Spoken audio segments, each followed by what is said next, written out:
Buongiorno. Hello, guys. How are you? Welcome to another DW live show. Bit of Italian for you there, starting with a bit of culture. You lucky guys have just got me today because Dom is yet again at the pub. Well, he's not at the pub now. He'll be on his way to the pub soon. He's in Edinburgh. So, yeah, it's just me today, but never mind. We will crack on regardless. We've got a brilliant show today. We've got Josh King from EMC3, who's going to be giving us a fantastic Metaverse Masterclass.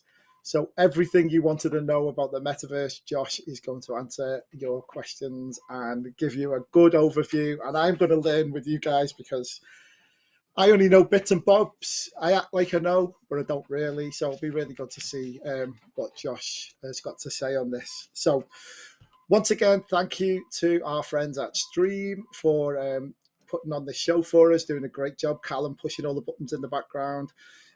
Also to Events Case for registration services. And yeah, and also mostly to our main sponsors, which is Melia Hotels and Inside by Melia. Once again, this is week 7, by the way, so we've got one more week left after this one. We've got a nice little video here to give you a taster of what Inside provide.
Every time I watch their videos, it makes me want to go on holiday.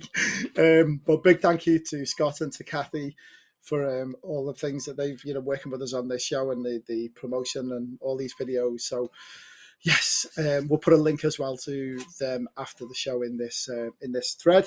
So guys, once again, thank you for tuning in. As usual, we are on all our social media channels: YouTube, LinkedIn, Facebook, Twitter, Instagram. Just search on the Delegate Wranglers. That's a good thing about having an unusual name. You turn up on everybody's search. So see, I had a master plan when I started it. So thank you once again for tuning in. We're everybody watching us on YouTube and on LinkedIn and also on Facebook. Good to have you with us once again. So without any further ado, before we go any further, this conversation is obviously about the metaverse, and it's a subject that, I guess you guys and myself might not know a lot about. Please feel free to ask any questions. This is a safe space. There's no such thing as a stupid question. I am going to ask the most stupid questions of all. So please feel free to put in your comments and let us know what you feel. How are you feeling about the metaverse? Are you a bit nervous about it? Are you nervous that you don't know about it? Are you nervous that it might take over live events? All kinds of things. So hopefully Josh is going to talk to us about all these questions and much more. So without any further ado, hello Josh, how are you? Hey Neil, very well, thank you, buddy. How are you?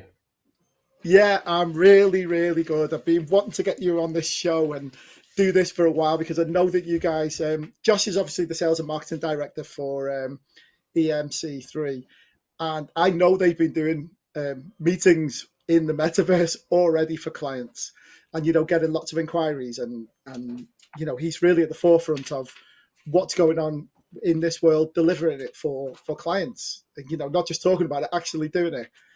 Is that a fair description, Josh? Yeah, absolutely. Absolutely delighted to be here. And I think EMC3 as a business has been quite fortunate. So over the last few years, we've worked with, some incredible brands from HubSpot to Google to Miro to produce some really immersive and engaging digital experiences.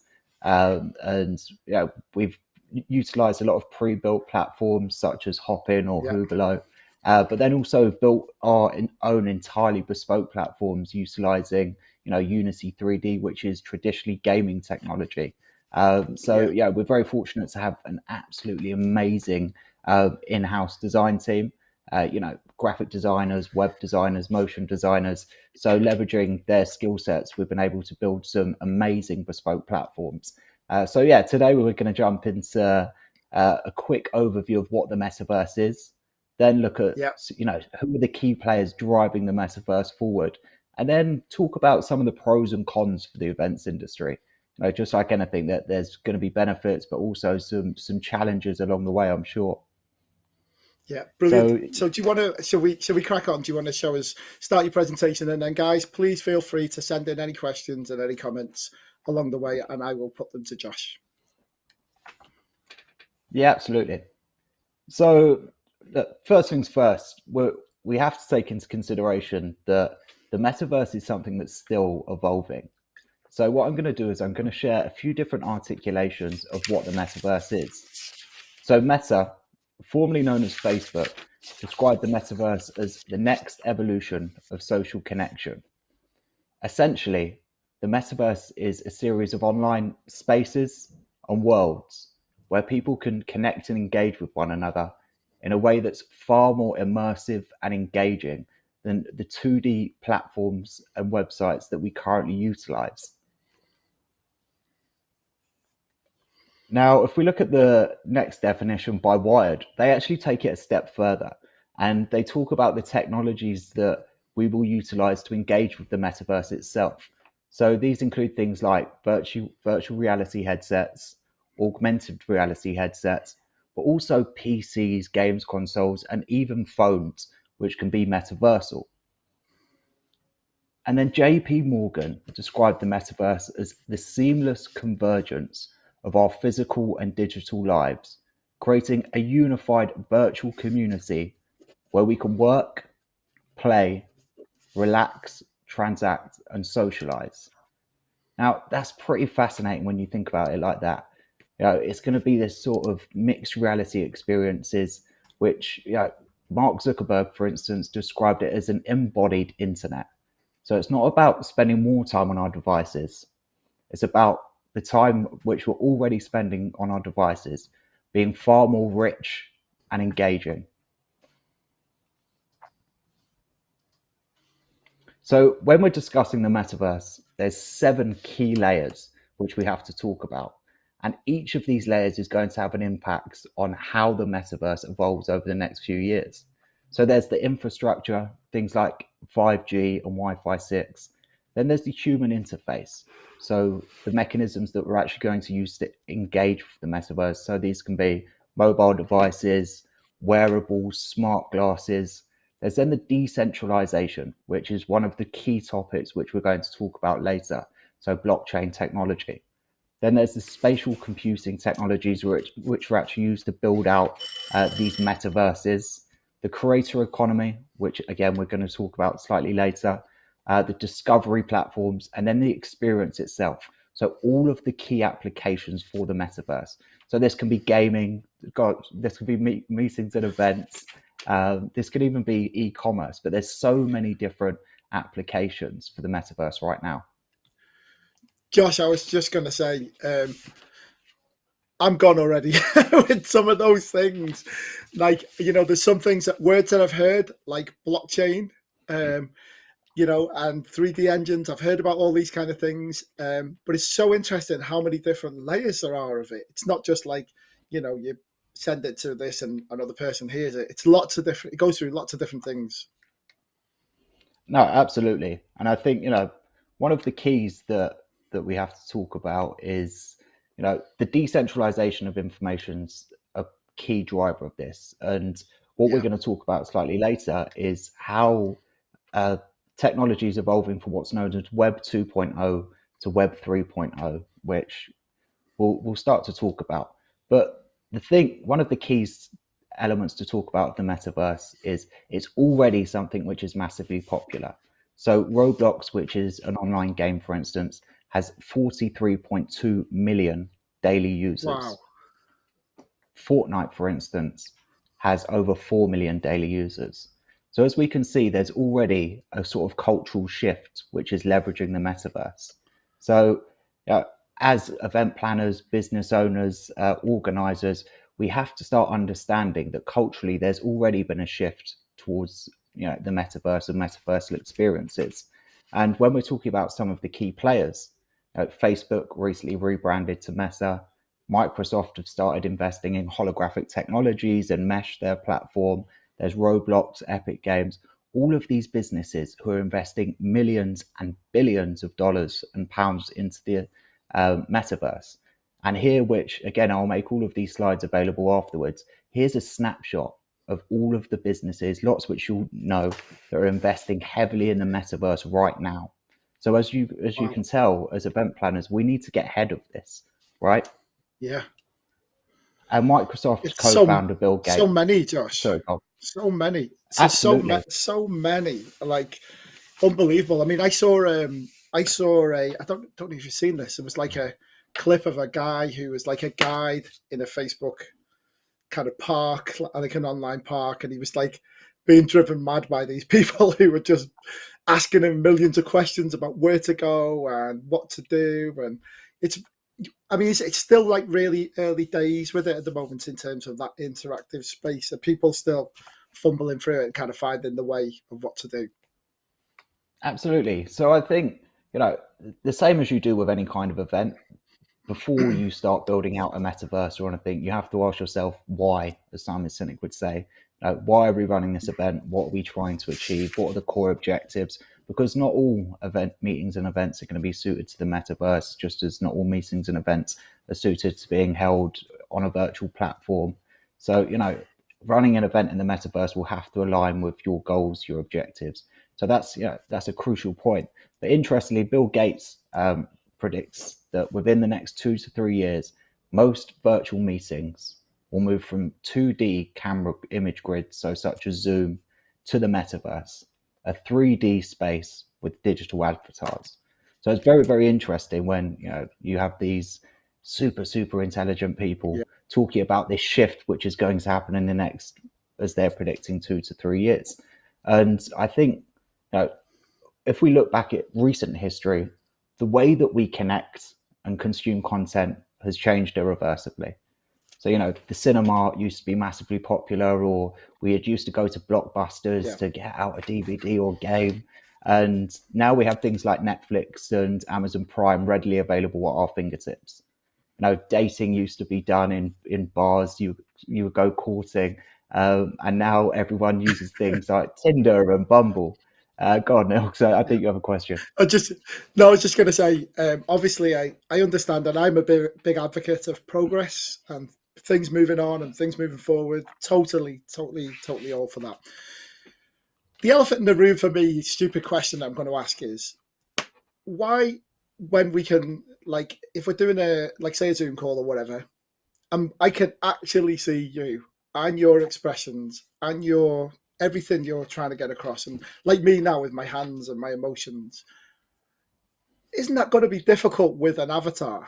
I mean, why are we changing something that isn't broken massively? If you understand what I mean, we can get all these expressions off. I think surely it's got to be a lot harder to get that across with an avatar, or is it just going to be down to voice? Or sorry if that's a really stupid So question. no, absolutely. I think it's a really, really interesting question. And one of the things I'm going to show you a little bit later is so Microsoft have just started investing heavily in holographic technology because I actually agree with you. We've produced quite a few events now with avatars, and lots of businesses are investing in making these very much, as lifelike as possible. But I think some of the most interesting technology, which can actually make you feel more present during these, and that's what Mark Zuckerberg talks about, Bill Gates talks about, is feeling more present in these, during these events. And I think holographic technology will be the key to that, as opposed to flashy Right, avatars. But we'll talk right. about some applications which big brands are investing massively in this. So I might be wrong, but I'm with you. I think to make the experiences more immersive is tremendous. If that will be done through avatars, Yeah, unless the graphics and technology evolve very, much beyond where yeah, they are at the moment. yeah. I Yeah, I agree. think it's going to be a slower transition than what's being predicted. For instance, 2 to 3 years seems pretty quick to me, but I'm not a futurist or event technologist. Uh, so look, even in terms of travel, things like Uber have emerged. Social media, TikTok was the most visited platform last year, not only virtual platform but website last year. So that means we're Mm, already living vicariously through these devices, correct? So yeah, as Zuckerberg says, it's just about making the time we're already spending on our devices richer, more rewarding, and more engaging. We've seen the big shift in the events industry with everyone running virtual events or having a virtual component. And then, of course, exercise. We've seen the Peloton yeah, boom over the last few years. So it's been yeah, interesting to see that this shift has already started. And here's a quick snapshot. You can see this the development of the metaverse has been happening over 2 decades. But one thing yeah, for sure is that it's significantly sped up in the last few years, with Facebook rebranding, but also celebs investing millions and millions of dollars in the metaverse itself. So things have started to progress more rapidly than before.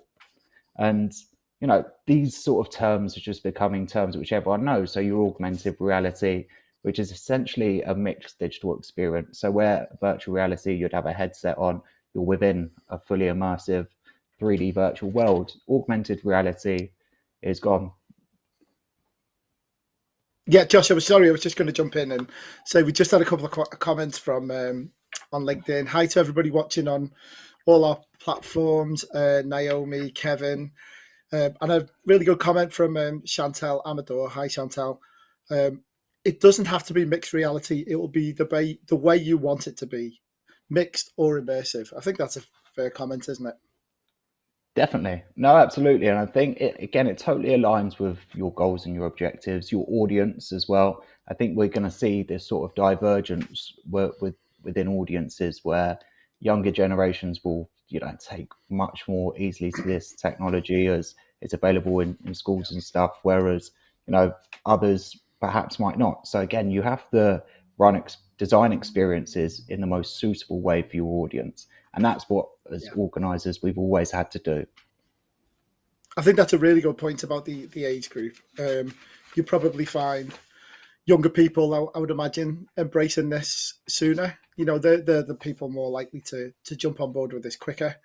But it doesn't mean that all buggers like me have to not just close our eyes to it. I mean, if it's something I'm really interested to see how it's going to pan out, because I'm not quite sure at the moment.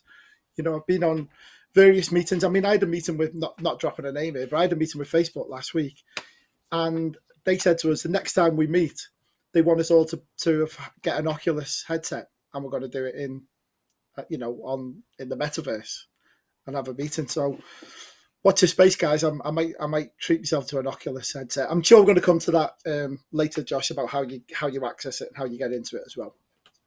For sure. And look, who knows? Perhaps at some point we'll partner on an event for the Delegate Wranglers, and we'll all meet in the metaverse.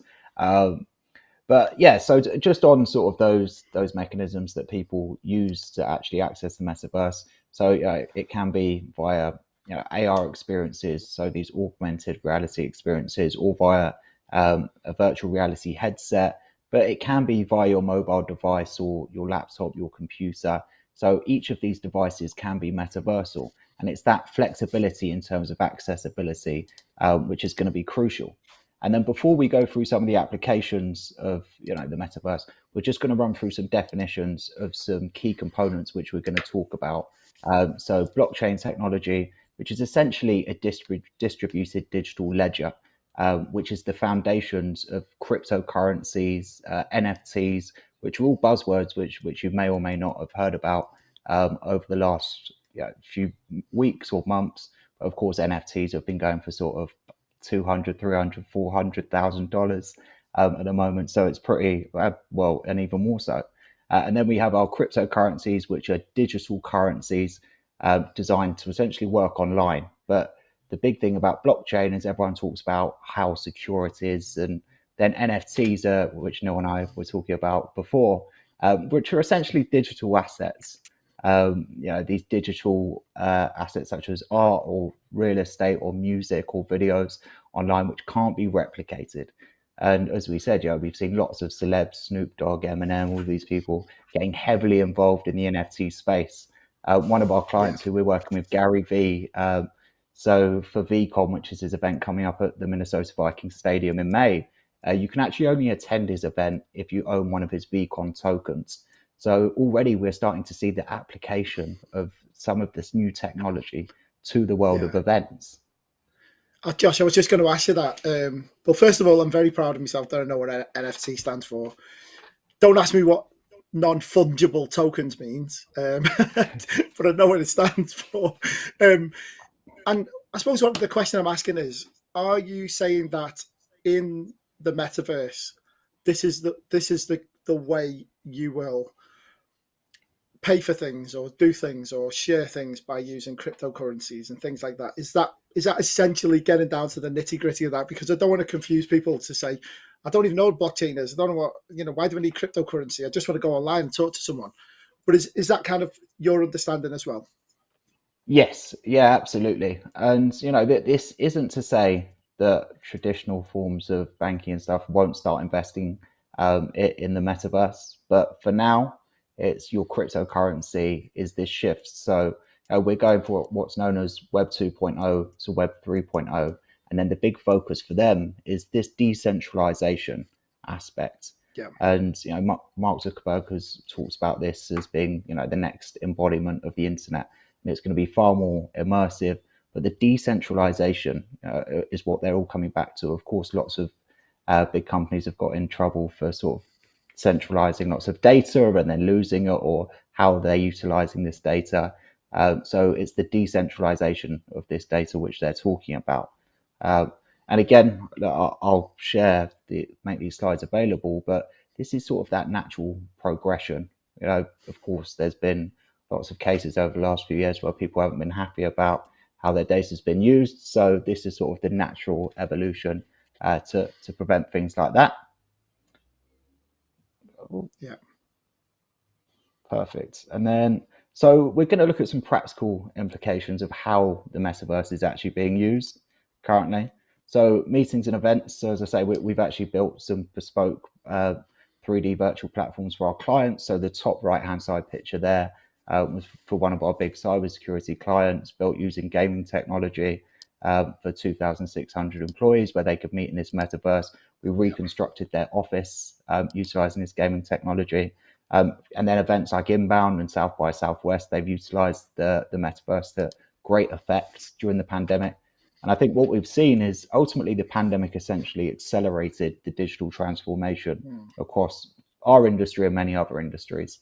But lots and lots of brands right now are excited by the metaverse because of improved accessibility, it being more accommodating for neurodiverse attendees as well, more sustainable, as we know, for big, huge conferences which take over a city. They're not necessarily the most sustainable experiences, and it's something which we're all looking at, is how can we reduce the impact we're having on our planet. More scalable as well, of course, with less limitations. Improved engagement and participation. The rich data capture as well, which is a hugely important aspect. And then additional revenue streams. So there's all of these core components which are making planners excited about the metaverse. And of course, other applications, things like musical performances. So we've seen Justin Bieber recently hold a concert in the metaverse. I'm sure that there's some believers listening, as did Ariana Grande as well. And then a Travis Scott concert recently had over 10 million attendees, which is pretty amazing to think the sort of footfall that you're getting. And you think if you're able to get that number of viewers to experiences that you're producing in the metaverse, then that gives you such a great tool for brand awareness, but connecting audiences, great advertising opportunities. So it shows that people are getting involved with these experiences. Then sporting events. So recently at the Australian Open, they hosted an experience on Decentraland, which is a metaversal platform. And it was a parallel experience. So, of course, the Australian Open still happened in real life. But what they had done is they produced a metaversal experience on Decentraland, where people could still go and watch the experience, meet up with other people that were interested in the event. And again, they could compete in competitions for NFTs, which were linked to the event itself. So again, we're seeing sort of these mixed experiences where, yes, of course, there's the in-person experience, but if you can't go there, you can attend this metaversal experience, which is still tremendous. This month, funnily enough, there's a fashion show happening in the metaverse, again on Decentraland. So you're seeing that lots and lots of brands are utilizing the metaverse in different ways.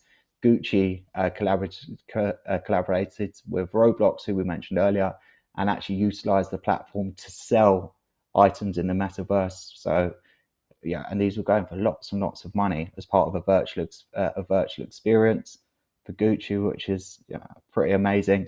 And then in terms of brand storytelling, so Timberland hosted what was called Tim's Trails, which talked about the background of Timberland, and in terms of the immersive storytelling aspect, leveraging the metaverse is a tremendous way to curate experiences in a really immersive way. There was also a wedding recently held in the metaverse.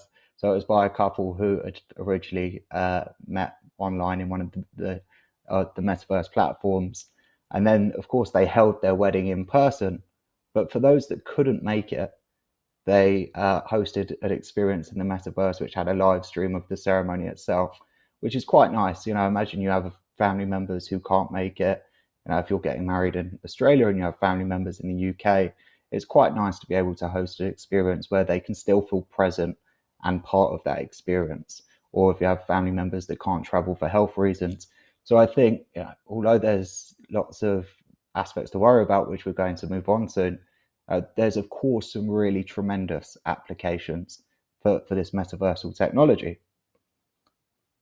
Some other applications, so BMW, very, very similar to the Timberland case study that we shared, created a metaverse which told you about the brand's history.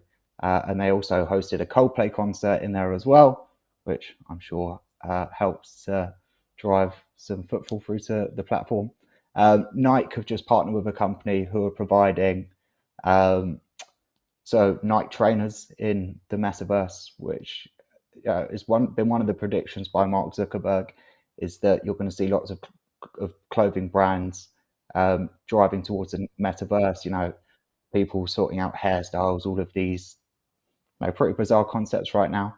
And McDonald's as well have just trademarked their restaurants in the metaverse. And interestingly, so you can order food for your avatar, but also order food directly to yourself in person. So it's sort of the next step along from sort of Uber Eats. So you can be in there in this immersive environment and ordering real life food. Hello, I am back in the room. Josh, I don't know what happened then. My PC has just died, which is a bit of a worry. I'm on my laptop now, but well done. I think that was a metaverse there, intervened in everything. But thanks for doing a brilliant job there and carrying on. So where are we up to?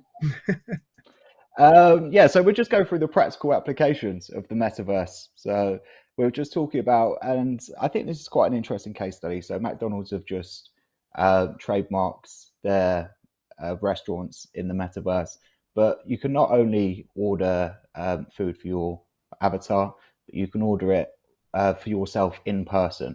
So there we're seeing this sort of mixed reality applications of McDonald's restaurants. Although I'm not a big advocate of McDonald's food, I think it's a quite clever application of the new technology. And then, of course, remote working and training.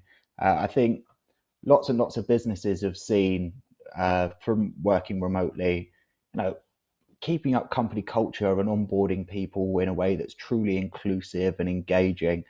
People do miss the office, or I certainly miss attending an office. Zoom calls are great, but you like to get together. So this is one application which Mark Zuckerberg was talking about, and Facebook have recently, or Meta have recently launched Horizon Workrooms. So you can feel more present with your colleagues. You can actually sit in these environments together. So it's all about making people feel more present, essentially. I think, Josh, I think if I can just jump in there, I think the workrooms is a really good way that you could use the metaverse. I think that is a really good idea because you're right. People who working from home for all this time can suddenly, sit around the table there and they're still essentially working from home, but at least they could be chattering with people and, feeling a bit more of a connection and bouncing off ideas, I guess. I think that's a really, really good use of it.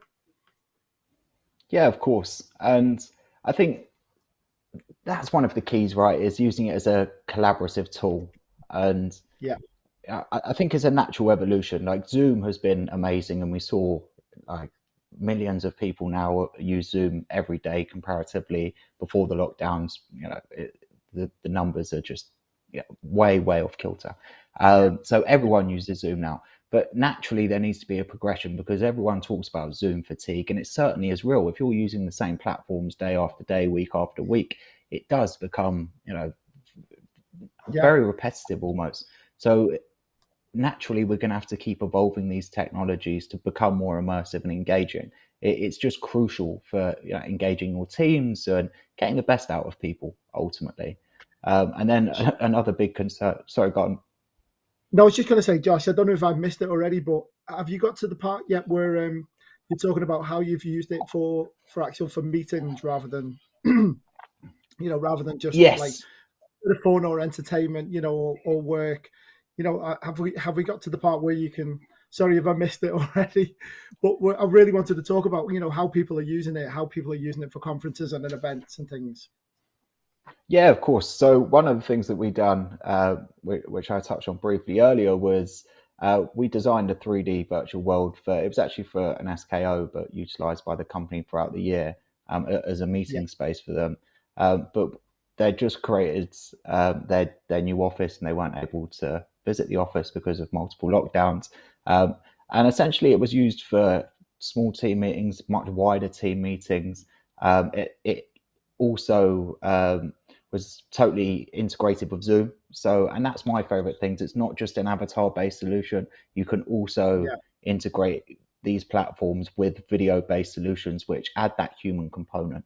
I think at the moment, just walking around these platforms as sort of an avatar isn't for me. And maybe this is sort of an age gap thing. There's lots of kids that love Fortnite, like we've just seen, and Roblox and all of these platforms.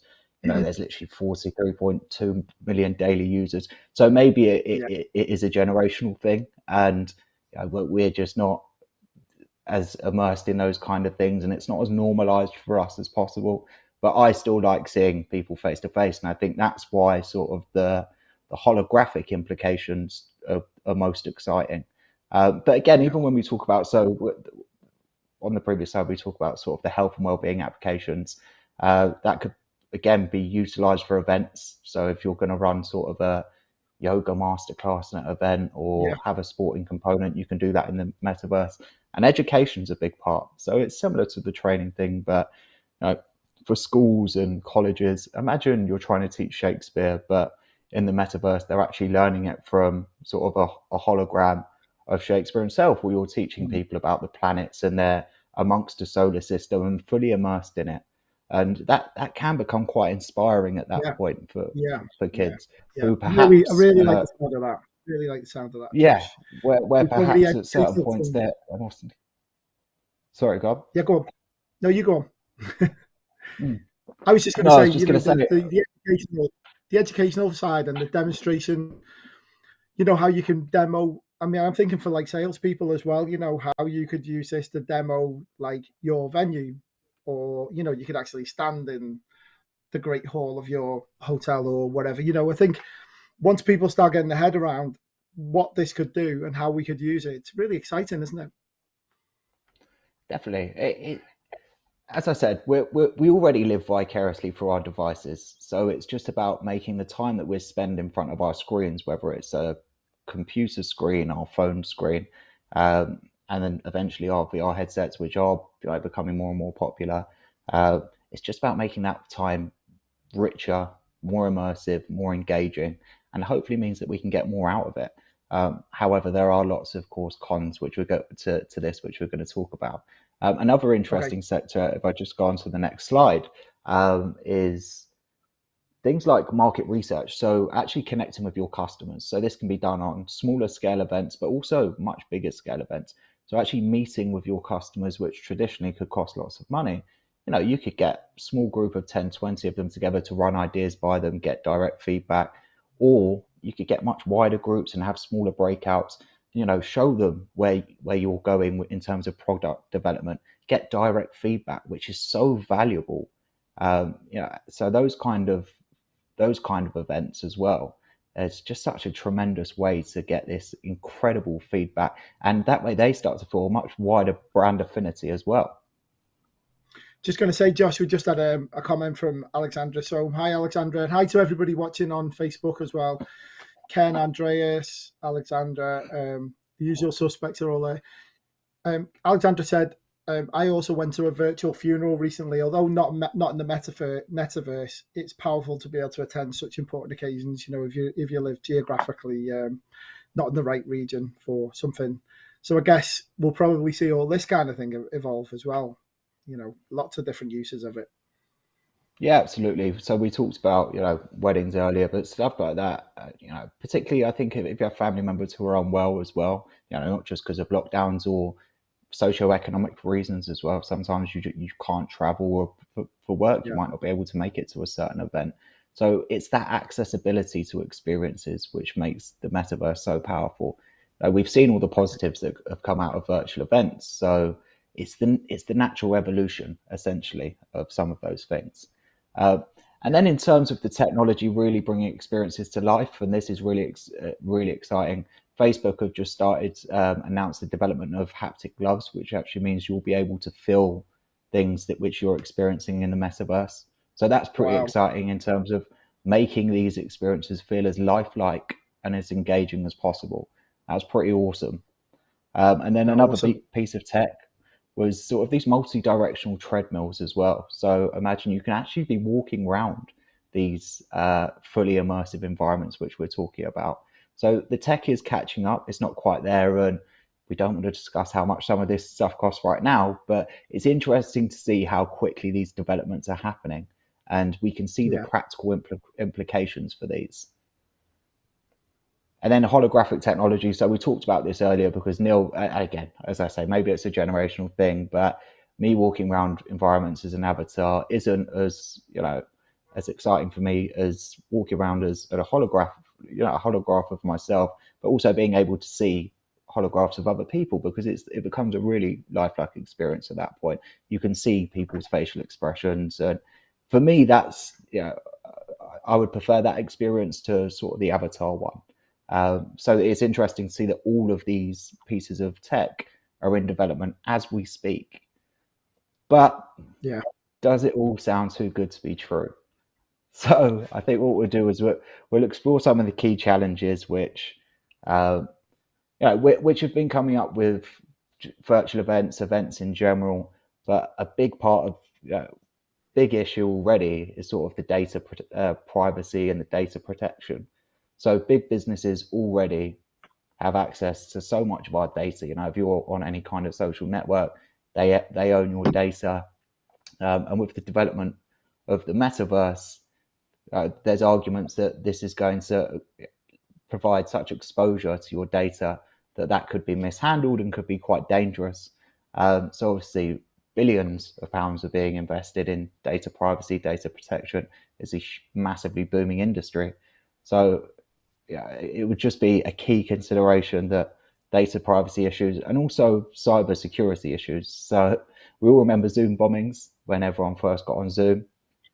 So Yeah, again, people being able to hack into these even more immersive environments becomes quite dangerous and quite scary. If you're on a headset and you're in this fully immersive environment, which is being exposed to people which want to manipulate it in the wrong way, that becomes quite yeah. scary. So again, cybersecurity companies are saying that lots will have to be invested to make sure that the metaverse is protected. Josh, is just as a question, is there a kind of overall kind of governing body that will be protecting and overseeing? Is it being thought that there needs to be some kind of some kind of policing of this from across everyone for everything? Yes, so absolutely. This one of the things that I talk about at the end here is the democratic impacts that this could potentially have. Interestingly, Barbados has just launched their metaversal council, is what they call it. So it's interesting to see that government bodies are now seeing the need for a response to this, and because it's in Yeah, such early stages of development, I think there hasn't been a consistent sort of global consensus around how everything's going to be standardized. But it's certainly something that Barbados have already created what they're calling their Metaversal Council.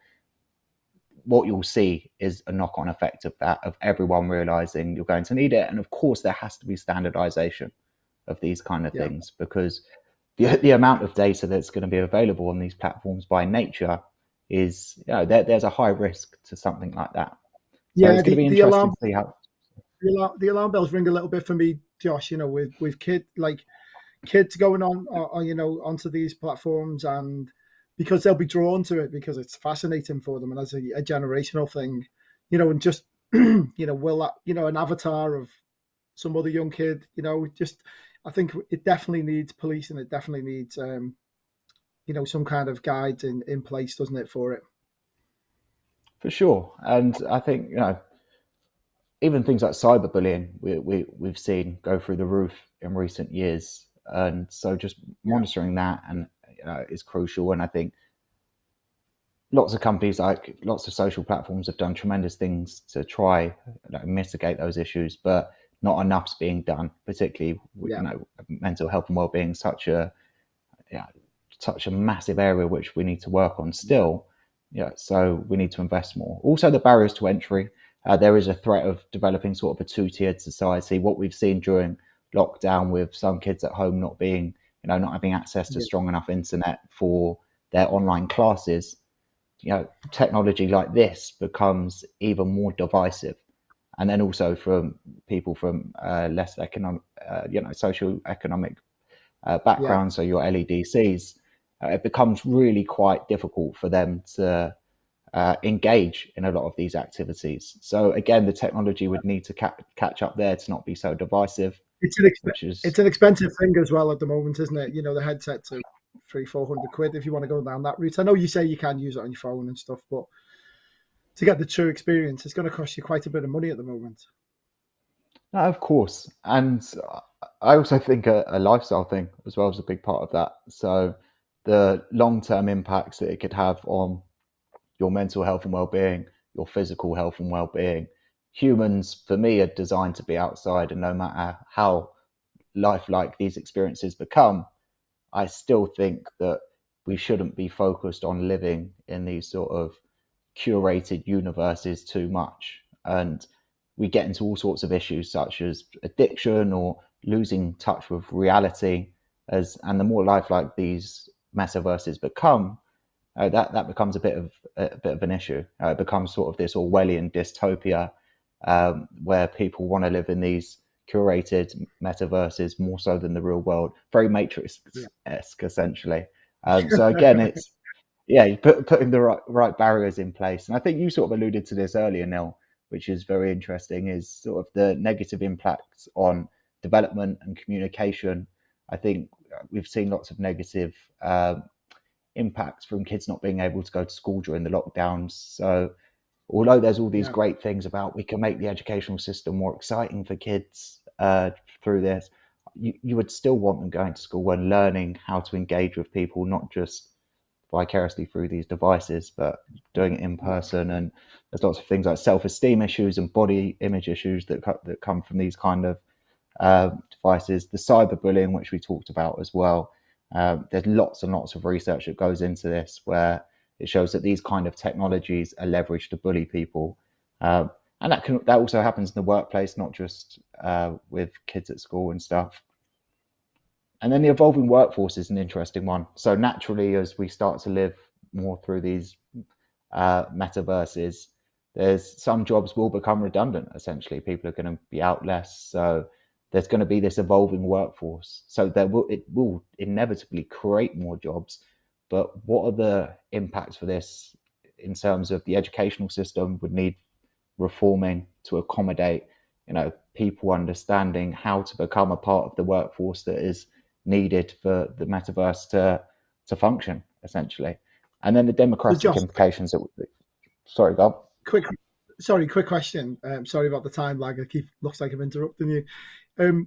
Quick question. How long are people saying until this will be kind of integrated more into real life? Is this like, are we a couple of years away? Are we 5 years away, 10 years away? Have people started to give ideas of the scope of how long stuff will take to really take off and to be integrated? Yeah, so it was Bill Gates said he thinks it's going to be 2 to 3 years, which for me, I think that's a pretty accelerated timeline. That's for the meetings and events industry. So he said 2 to 3 years when he thinks we will no longer use almost all meetings will be in the metaverse, he says, as opposed to leveraging sort of 2D video platforms such as Zoom. But then I do think that the nature of the meetings and events industries, these platforms will just respond. So if culturally this shift is that seismic and happens this rapidly, I think what you'll see is those kind of platforms respond in suit, So it's going to be interesting.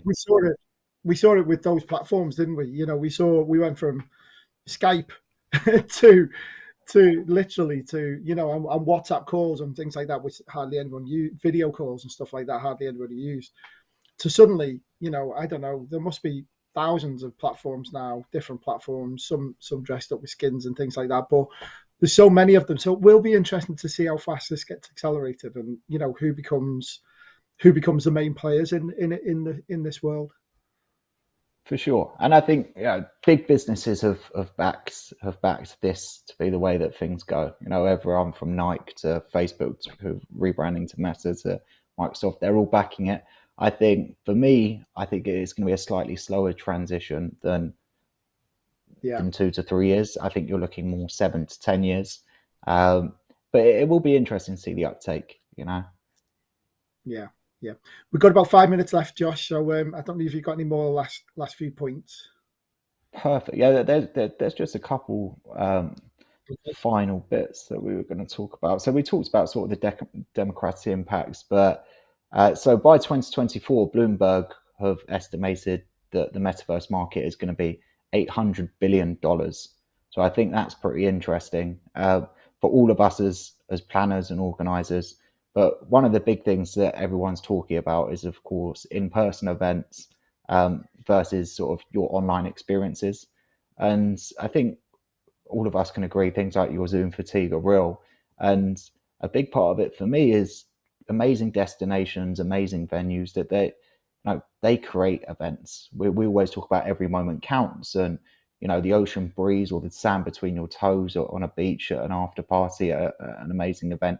You can't manufacture that. Or if you're at a concert in person and you can feel the music pulsating through your veins, for me, despite the haptics technology, however they develop this, and that definitely isn't the foreseeable future, you can't manufacture those moments.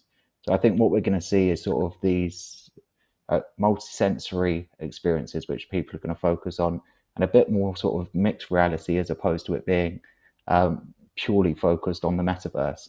And I think as planners, what we always have to be. I think, Josh, it seems like exactly what you're saying there. Seems at the moment like a nice to have. You can do these extra little bits, and you can experience some things, and you can walk through. I mean, I can see the application of using it, for walk through venues and things like that, and to get a sense of the scope of something and how big it is and what it looks like. That would be really good. I think we could really develop that. But it's those hairs on the back of your neck moments that you have when in real life things, isn't it? I'm just not quite sure whether we'll be able to get that from this. So I think I'm just finding it really interesting. And I think what always happens is new ways to use it evolves. Somebody thinks of a great idea, and then suddenly, boom, that's a standard, kind of thing. So yeah, I think it's going to be really interesting. Well, I think that's it. And I think as planners, always asking ourselves, what's the future is crucial. Yeah. How can we use these amazing technologies? How can we leverage them to create the best experiences possible for attendees? And I think we're producing so many hybrid events at the moment. And that's one of the best applications of this kind of technology, is if people can't make it to your event, because you've sold out the venue, so you can't scale it anymore, or they haven't got time to attend, they're based in the US and your event's in London tomorrow, so they can't get there in time, or just for sustainability, that having an online component is definitely the future, as long as it aligns with your goals and objectives. Now, I've tried to cover a lot there in sort of a very short space of time. So if anyone wants to discuss sort of the metaverse, hybrid events, virtual events in more detail, if you scan this QR code and with your phone, so if you open up your camera, scan this with your QR code, then we'll be able to connect directly on LinkedIn. And always happy to share the slides with you and answer any additional questions that you might have related to the metaverse. Great. Callum, if we can just leave that on while me and Josh are just wrapping up here at the end. Guys, so scan that if you want to get in touch with Josh. He's also on LinkedIn. Just search on Josh King and look out for his handsome mug shot, and you'll be able to know that now. So Josh, I've just a couple more comments from people. Alexandra Soam said, I think you need to use it in the right way. The platforms she's used are not VR, but VR style, and you can share screens, and audio capacities are fantastic, just like real life, walking up to people in a crowd. But there's a paradigm shift to get people to get comfortable with it. I think that's true. It's a bit awkward at first. And Sam McNeil says, always love to hear Josh's thoughts and insights, as I know he lives and breathes this stuff, and I can guarantee that he does. Yeah, no, for sure. And I think... Speak to Josh. What was that? If you want to I think... I think what Alexandra says completely right, is that the application is the most exciting thing about this. And I think most of us can agree. We all love meeting in person, and for me, you will never replace that. There's just something so nice about being at an event together, but used as a supplementary tool to enhance experiences or to give people access that can't make it, then that's tremendous. And leveraging that kind of technology to the best of our ability is what us as planners need to do. Absolutely. So I'd just like to say a big thank you, Josh, for a fantastic presentation. Thanks for riding out the storm that was my PC dying on me in the middle there. Most people didn't probably see it, but you did a fantastic job. Yeah, that's absolutely brilliant. I mean, I've learned loads. There's lots of... We're right at the beginning of this journey, I think, with the metaverse. And I think what you said is super useful. Are there any other...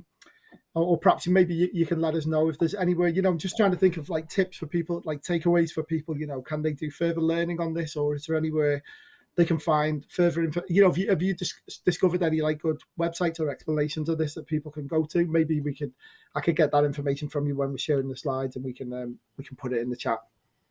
Yeah, of course. So I think earlier on I just called out sort of the key players in this space, and each of them have sort of quite lengthy videos on YouTube. And the interesting thing is everyone's definition and the applications of this is slightly different. There's also a tremendous report by Bloomberg. It's sort of a 25 page report. And what I'll do is I'll put together sort of a useful resources list as part of the slides, which gives you access to all of these key documents which were utilized to put this presentation together. I think that it's really interesting when you see sort of the massive financial institutions and the world's biggest tech companies, when they're all investing so heavily in this space, then it's a great indicator that this is the future. Yeah, and for us as creators, we need to get ahead of it. They don't like throwing money away. I know that for sure. Okay, Josh. So if you can send me the slides later, and I'll put them on a WeTransfer link for people to download, if that's okay. Yeah, of course.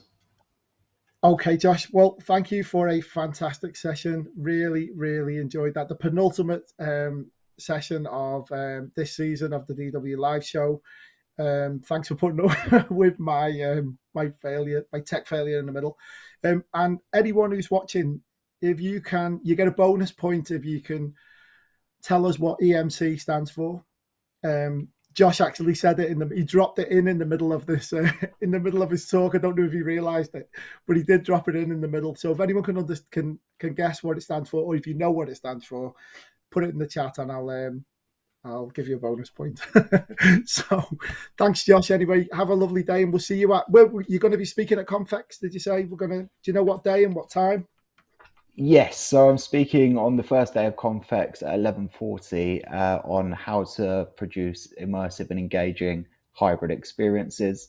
And then I have a couple of other talks throughout the day and a few meetings. So if anyone wants to meet up at Confex, I'd love to see you there. And also speaking at the Copenhagen Future Forum tomorrow for those of you that will be there. So yeah, look, Neil, thanks for having me. Always a pleasure, and look forward to catching up next week. Thanks, Josh. Yeah, come and see Josh. Come and meet him at our stand. We've got cocktails. Come and find us. We'll be there with a huge stand. You can't miss us. And Carrie Breen has got it. Every moment counts. Well done, Carrie. All right, Josh. I'll see you at Confex, buddy. Thank you very much. Perfect. Take care. Okay, guys, so we're just going to wrap it up fairly quickly. Thanks for your time for watching and tuning in to this penultimate show of season 5. We're just going to show you what's coming up next week, Josh. What's coming up in the next few weeks? So we've got the destination. We're just announced. I've just been over to Belfast and Northern Ireland, and we have going to be running a big feature on Northern Ireland and Belfast as the destination of the month, starting from today. So look out for that, guys. On Thursday, we've got a onboarding webinar with Diane. Please tune into that, guys, if you've just joined or you need a refresher on the group, and we'll talk you through all the top tips and everything. We have got next week our final one of this season. We've got a Confex special direct from Excel. So look out for that, guys. It'll be coming direct from our stand. So please come and join us. And if you're interested in coming and saying hello, please drop me a line, because we're just looking for a few guests to come and say hello to as well. And on the 8th and the 9th, we've got, I've put Monday the 7th of March on there. It's actually Tuesday the 8th. So Tuesday the 8th for the Confex special, the first day of Confex. Confex begins on the 8th and ends on the 9th. We've got a pavilion. Come and see us. We've got 14 stand partners. It's going to be fantastic. So, Josh, if we can just show you what's coming next week. Slide. If I sent it to you, here we go. Live from Confex, guys, as promised, Tuesday, the 8th of March. Registration's open, just to get a reminder, and we will send the reminder to you to let you know when we're going live and stuff like that.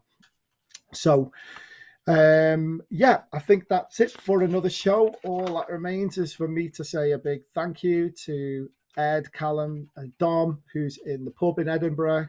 Again, no, he's not. And also to Josh for doing a fantastic show.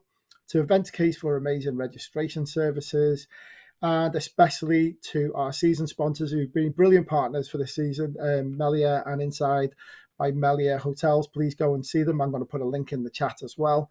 They've got some fantastic properties, so I hope you've enjoyed getting a flavour from them. Hopefully we can bring you something from them next week as well. And yeah, that's it. We will see. Look at that, bang on 2:30. What a guy, what a pro. Guys, thank you so much, and we will see you next week.